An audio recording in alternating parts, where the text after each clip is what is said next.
बोल श्री कृष्ण भगवान की जय। श्री कृष्ण भगवान की जय।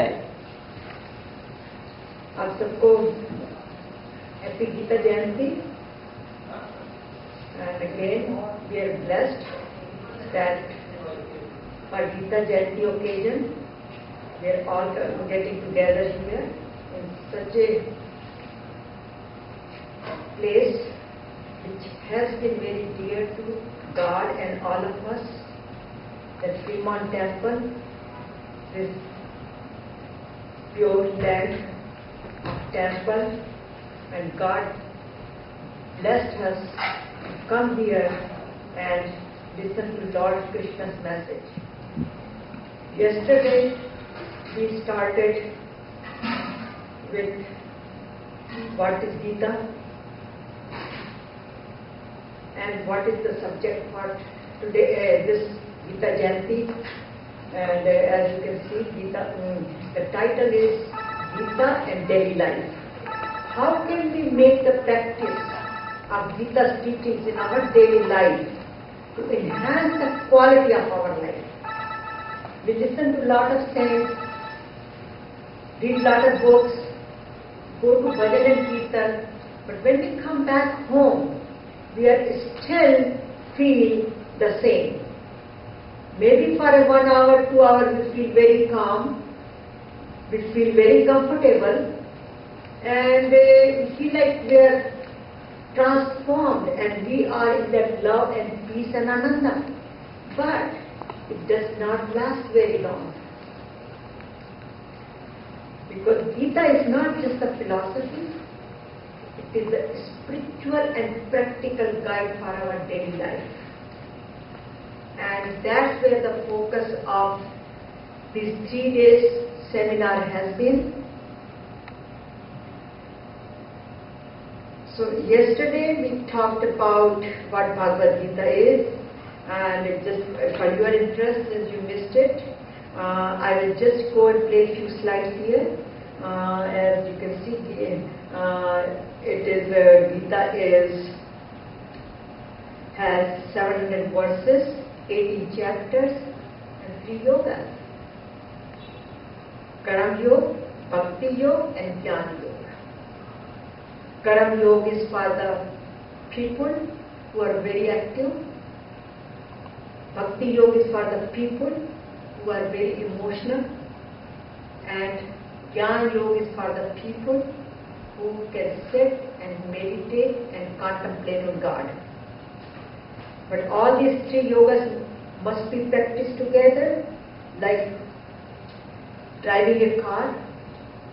One has to know how to drive the car, has a heart and soul to drive the car, and also a car has to be available to be driven and reach to destination. And then from there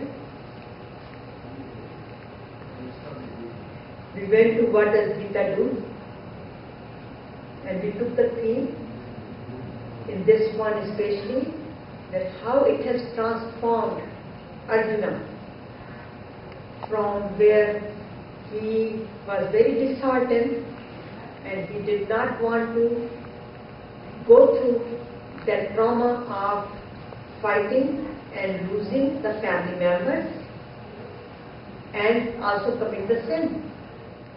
He requested Lord Krishna and asked him, please guide me. What should I do and what should I not do? Shadi Mam from Prapanyam, I am in your sharan. Please guide me.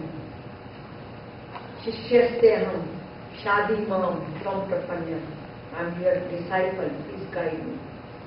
Actually, this is such a beautiful verse. In fact, it is more like a mantra, that when we are looking for some advice, at that time, if we are confused and pray to Lord Krishna with this particular verse, and even if this is a little bit longer verse, but it's worth remembering it, and it's so beautiful. Katpanye dosho pahat sabhava. Pashyami tvam dharma sammoojeta. Yachhasaisyami bhuvi tanme. Shishyaste ham shadi mam tvam prapanna. Please guide me. Please guide me. I am your disciple. And believe it or not, Lord Krishna is so merciful. With these prayers, we will get the answer. But the problem is, even though Geeta teaches us how to get out of the miseries, how to transform ourselves, but the question then becomes, that we listen to so many saints, so many times we have listened to Geeta. Then what happened? Why can't we be so happy? Because we all want to live in love, peace and anandam. That's Satchit Anandam. Why can't we recognize it? Why can't we experience that?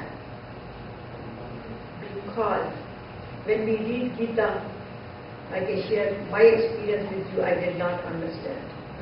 The philosophy is so deep that it's very difficult to understand unless you really merge into it. Once you merge into it, it starts talking to you. You don't even have to go deeper and deeper. It gets into your deep system anyhow. So question is how to study Geeta. I'm just going a few slides because I'm just repeating from yesterday. Again, made it more convenient for today to follow. So how to read Geeta or how to study Geeta? Geeta is not just to read, only reading part of it. It's good to know the theoretical knowledge, because without knowing the theoretical knowledge we cannot understand. Doctor cannot go and practice unless he goes to medical school. He studies, and then he goes and practices it. He does not qualify for it before he practices it. Therefore, Geeta also, or any other knowledge we do, we have to have a theoretical knowledge about it, and then we should contemplate on it and keep practicing. Unless we practice it, if we want to learn swimming, we cannot just learn swimming just by studying it. We have to dive in the swimming pool in order for us to learn the swimming. Similarly, Geeta is, unless we practice it, we cannot experience it. So how to practice it, or how to make it simple to study? Just read only 1 to 3 verses. This is Swami Hariharji Maharaj's advices, and contemplate during the day and practice it, where body, mind and soul, all is involved in that. And then we have to do Nitya Yukta Upaste. We have to do every minute of our life. We cannot just read it, put it away and then go and do the other things. Whatever we study, we have to practice it during the day. But when we study, any time of the day, when we have doubt, when we feel dejected, when we are fearful, or we just want to relax. So how to practice the teaching? Just to read the words, understand the meaning, practice it during the day, and evaluate the progress in the evening. As I said yesterday, just take any word like Adreshta Sarva Bhutana, and if we do not feel in love with everybody, anytime you feel jealous, just recite that word, and during the day monitor yourself whether we are feeling any jealousy or not, and if we do, we should just simply practice it, not to repeat it.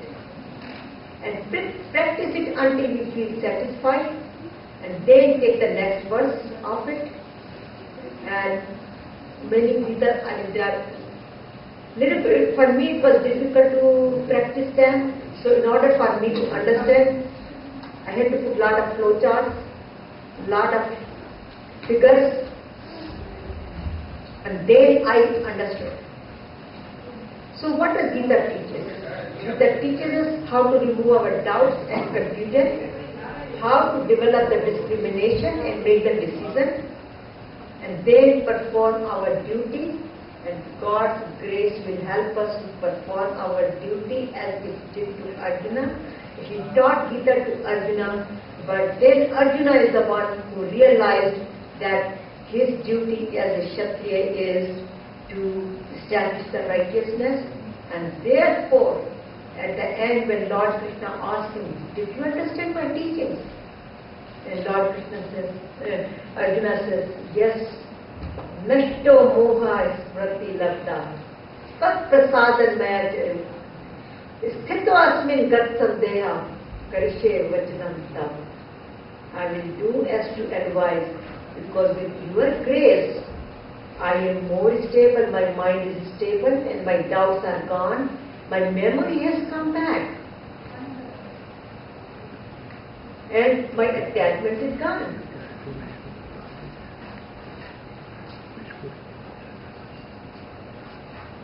So Lord Krishna tells him, Arjuna, in order for you to practice my teachings, right now your mind is very disturbed. You have to calm down. You have to calm down. And Arjuna says, how can I calm down? And Lord Krishna says, to calm down, you have to practice samadvayo uchate, that union of you and me can only be attended once you come to balance and your mind is calm. And then he asked Lord Krishna, then how should I do that? Lord Krishna says, transcend. Transcend from your attitude. Transcend from your limitations, which in Gita it is called gunas. We have to transcend from our gunas qualities, tamasic, rajasic, sattvic. And that's where we left it yesterday. More description of what was tamasic, what was rajasic, what was... And in simple, tamasic is the one which hurts others. The one which gives taklif to others, that's tamasic. Rajasic is the one which is more like a kingdom kind of life, shy life, food, which is very fattening, very shy food. And sattvic, which is more simple, then one has to transcend from that limitation of tamasic behavior, attitude to rajasic, and then go to sattvic. And from there you can transcend, but that is the only path you have. Then he says, you are saying that, but what should I do? How could I transcend? How could I come out of my mind? And Lord Krishna says, this is all in mind. You have to reprogram your mind. Your mind is full of your impurities, of thought, growth, love, moh, God. You have to remove those, and you have to purify yourself and transcend from these. Because this mind is the bundle of thoughts. And that's why Arjuna asked Lord Krishna, you are asking me to calm down? My mind is so turmoil. It's full of all the confusions. And I cannot do any meditation. I cannot contemplate on the teachings. And Lord Krishna accepted it.